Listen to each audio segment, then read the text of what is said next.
Hello, everyone. Welcome back to my channel. This is a Ready to Love review. I am reviewing Ready to Love season 4, episode 6. This is Opposites Attract. Attract. Please don't forget to like, share, and subscribe. If you haven't been here before, thank you for coming and welcome. If you've been here before, thank you for coming back. Let the Ladies Speak is a life, love, dating, and relationship channel that's also associated with my podcast. I have a podcast titled Let the Ladies Speak. I do upload my podcast episodes, but you can check them out on the platforms that offer podcasts if you like. And I want you to, so please do. Anyway, let's get into tonight's episode. So tonight, the ball is in the ladies' court. Tommy meets with the ladies at the wine bar, and he says, ladies, tonight is the night where you find somebody that's the opposite of you. So you're not going to get what you usually get, go on a date with somebody that you wouldn't normally date. So that's the marching orders for this week. And all the ladies plan their dates. So getting to the dates, Alexis and Ron meet up. They're going to go and play putt-putt, which is, I've never played putt-putt. I have to go. I have to give it a try. I've never had that as a date. But they go and they play putt-putt, and it seems like they're having a great conversation. Ron is hugging up on Alexis, and, Alexis loves herself some affection, so she's here for it. So Ron and Alexis talk a little bit about who's each other's number one and what the interests are. And Ron lets Alexis know that he feels like she can elevate him. He feels like she will bring out a better person on a spiritual level, on just a general life level. So at least he knows what she's bringing to the table, because I guess they talk a lot. Outside of the show on the phone, although this is their first actual date together. But they've been talking a lot. They've been dating, and they've been really, they seem to be really enjoying the date. Ron says he's not really a spiritual person, and I wonder how that is for Alexis. So are you going to lead him in that path? Because that can be touch or go, and kind of what's his background with that. But they're willing to give it a try.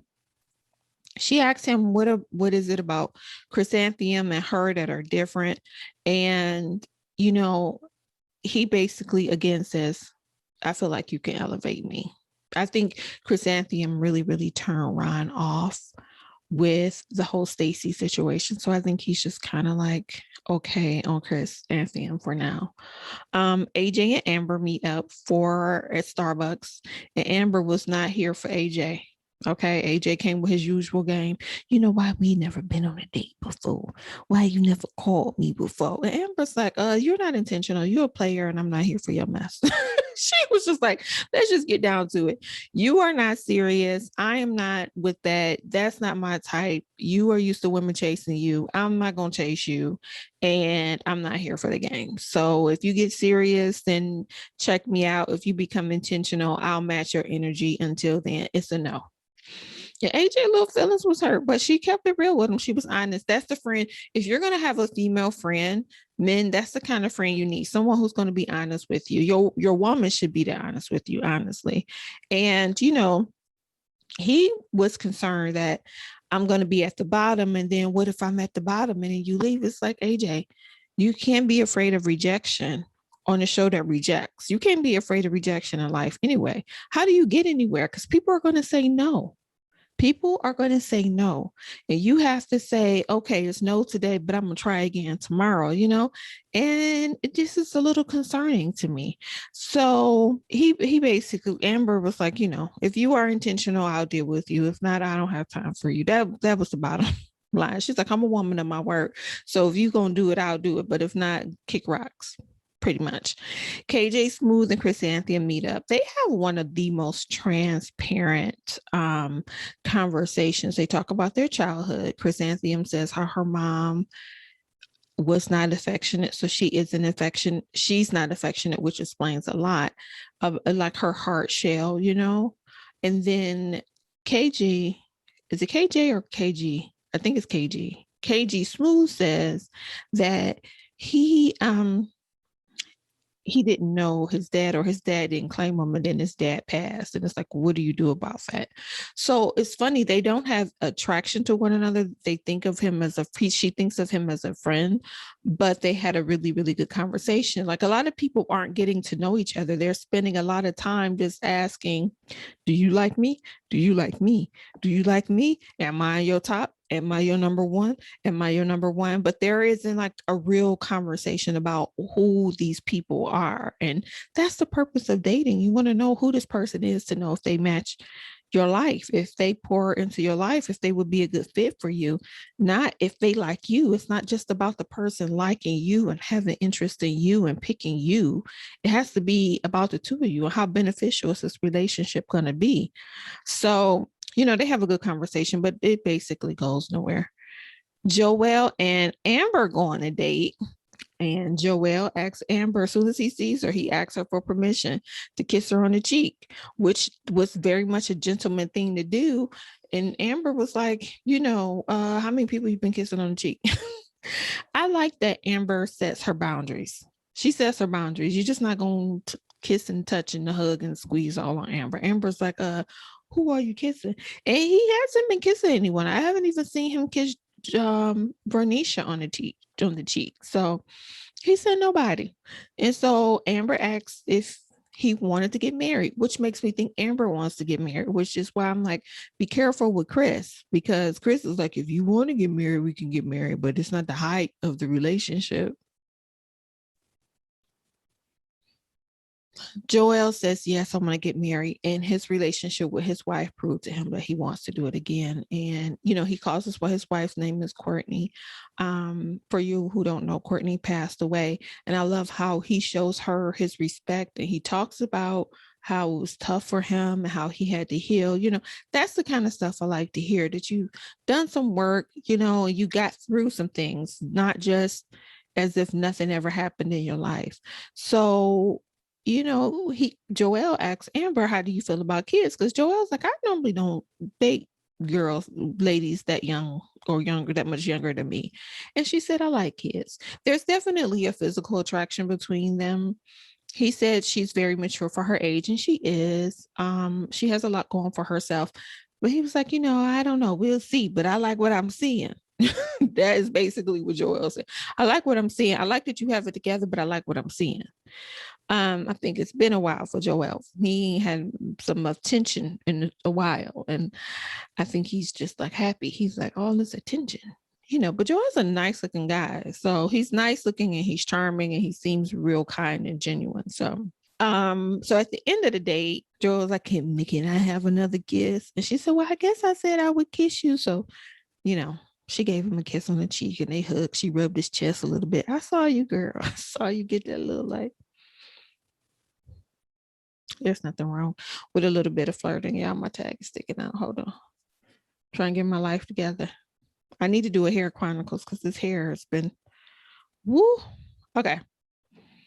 And then I skipped this. Well, let me do this one first. So Vernicia and Deidre go on a date. And Deidre looks like he's been called to the principal's office. He's sitting there so timid and nervous. And I'm just like, Deidre, what is wrong with you? But I told you something was going on with Deidre. I think this is a bit too much for him. I think he can't be himself. I think the process kind of became overwhelming. Vernicia's like, I need a man that can lead. And although she won't say really what that looks like, she knows that Deidre isn't giving it. Deidre is not giving. He's like, well, you want me to cook and to clean and to pay all the bills? She was like, no. I want to know what you bring into the table. And Deidre can't talk about himself. It is very important to know yourself so you can talk about yourself, so you can express what you are bringing to the table as a person. Deidre is sitting there looking like, I don't know. What you want? I don't know. I'll see. I'm like, Deidre, baby, come on now. Come on. But he was very scared. And he said he was intimidated. And he ended the day. He said, I'm going to walk you to your car. I was like, Deidre. But he was uncomfortable. At least he didn't let it go all the way left and he just walked her to her car. But I wish he could have brought a little more. I think Vernicia was wishing that as well. I didn't write this down. I don't know how I skipped this part, but Liz and Jason go on a date and they go to I don't think it was an amusement park. I think it was a carnival. I'm not sure, but they're somewhere with a Ferris wheel. And, Jason, he likes him some Liz, honey. And he was like, they talked a little bit about age. I guess she's 30, he's 36 and she's 40. He was like, I'm fine. You look younger than me, girl. Like, girl, you giving what I got and I want it. Okay.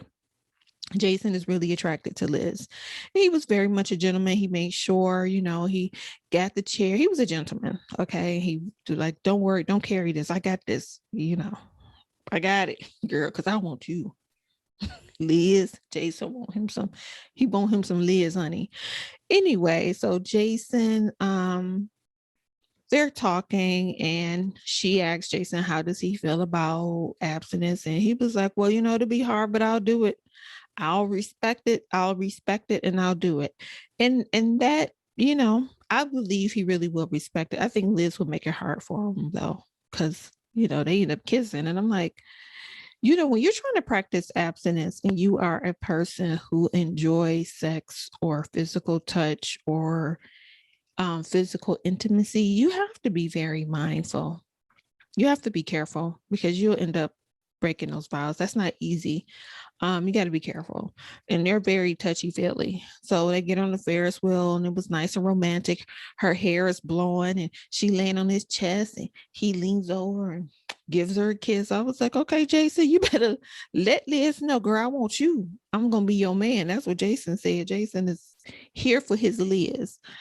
So the ladies meet up with Tommy back at the wine lounge, and Alexis talks about her date with Ryan. She's up first and she says she enjoyed her date with Ryan. Chrysanthemum was like, I don't care, because Alexis was like, he said I was his top. Chrysanthemum was like, I don't care, I'm his top. I'm like, okay, y'all in this top, child. So Amber talks about her day with Joel. She enjoyed the Southern charm. She enjoyed being doted on a little bit and taken care of a little bit. I'm like, girl, you better think about that Chris thing, because Chris is the type of guy that you would say, I'm making hamburgers when I get off work. Chris will know that the meat needs to be taken out the freezer, but won't take it out.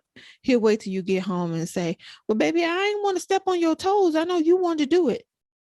Like Chris, I don't know if he'll really be a partner. Amber, just like I said before, be careful, okay? But Joel is more of a take charge. This is my role. This is what I'm doing. This is how we're going to do. I don't see that in KG. So she just needs to be a little careful. But she said how they kissed. She didn't say that he kissed her. They kissed each other on the cheek. And Vernicia felt away. And I'm like, you're trying to make it seem like it was more than that. It wasn't a kiss like that. Tommy's like, you're gushing. And she's like, yeah. Like, it was a good day. Yeah, you want to be treated like a lady. You want to be treated like a woman. You want to be dated and courted, right? Amber girl, if I was your big sister, honey, I beg listen. Okay. Just because you can do it all doesn't mean you should put yourself in a position to do it all. After a while, you'll be ready to put that cape down, and you can't put it down because your partner isn't bringing anything to the table. Be careful. That's all I'm saying. And Vernicia was like, he never kissed me. And I don't recall him kissing her on the cheek. Now he hugs. Joel hugs on him some Vernicia, honey. He hugs on her. She said, he don't let me go. I like Joel. He's hilarious. Anyway, next up, Kyra said that AJ redeemed himself. He planned this romantic dinner. He met her at the car. He had flowers. They had a private room. They had dinner with lobster, but they couldn't communicate. And I'm like, girl, y'all holding on to AJ because of his looks. I'm like, shave his beard off and let me know if you still feel the same way. And that's no shade, but that's what I'm getting. I really feel like there's more going on with AJ that he doesn't want to address. He says in his confessional that he's the only child and he's just kind of used to being a loner. And, I feel like there's more happening. And AJ, I feel like something more has gone on with you. And you're not alone. and you really should, you know, Tommy throws a little shade. Tommy's like, he made up for some years ago. Like, don't get that excited. And I really feel that way too. Like, one good date, I wouldn't get that excited because he didn't make it intentional for you guys to have a date before. He's been too busy group dating with everybody. I don't know. I don't know about AJ. Anyway, Kyra was happy with the date. She said he went from being her worst date to her best date. She says she knows that Jason will handle her with care, so she's on the fence with AJ. And Tommy's like, you just want to make sure he's not full of it. Like, you really want AJ because you want the aesthetic of AJ and the swag of AJ, because I don't really see he has a lot of swag, but that's what they're thinking.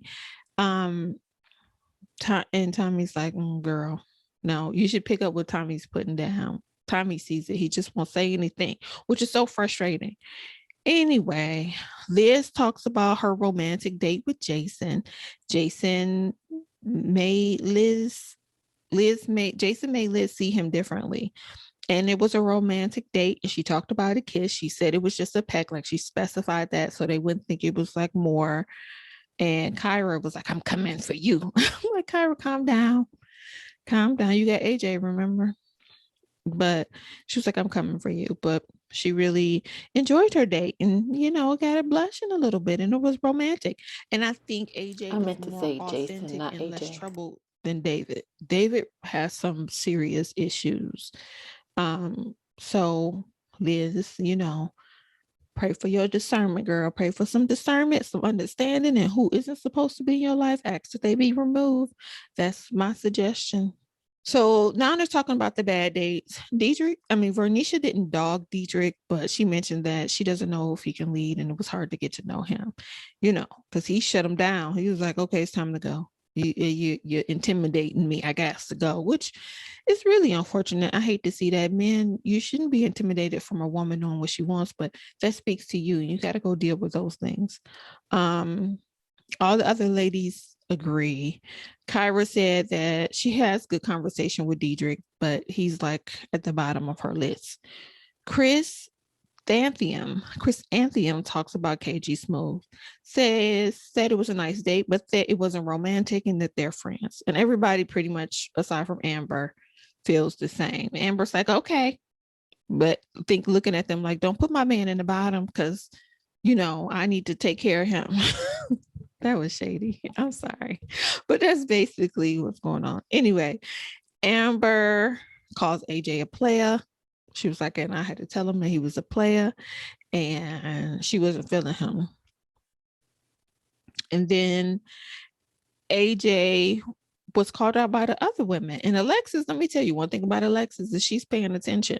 Alexis was like, after everything that I've heard, I agree, because she saw that in him. So it was just confirmation. So this isn't one of those cases where it's like, I heard it, but I didn't know it. This is what I'm thinking, and it's been confirmed. So, she was very honest. Like, she was like, he's at my bottom now too. So Deidre and AJ are basically at the bottom. Chris got by, and Deidre and Kyra met. Sorry, Deidre and Kyra met, and Kyra let him down easy and basically said that the ladies aren't getting to know you. And he said, yeah, I learned about myself. I got to do better, basically. And that was really it. Deidre took it fine. I think he was ready to go. I think it was starting to be too much for him. I think it became very overwhelming. And I don't think he thought it would be that hard. And so that was it for Deidre. He left. Now, AJ and Alexis meet up, and there go AJ again. Come here. So he's all up in the, he's kind of doing the touchy Troy thing, and all in her neck, because he knows that she likes that now. Normally, he's like, she's being too aggressive, she's being too assertive, but you all over her like an octopus. Like, put your hands back in your pocket, sir. I'm trying to have a serious conversation. But Alexis got herself together, and she let him know what the ladies were thinking, and herself, that you're playing games and we trying to figure out what you're trying to do here. Yeah, we think you're ready to stay, not ready for love. We think you're ready to stay. She didn't say that. I'm saying that. but you need to be more intentional. And he started dropping a few tears, and I'm like, AJ, go get some therapy, boy, man, sir. I don't mean to call you a boy. That's disrespectful, but go get some therapy. Okay, go deal with this. Like, you have all of these walls up, and then you want to tear up when people are like, okay, I can't deal. No one has to fight through your walls. That's not for someone, who has that song?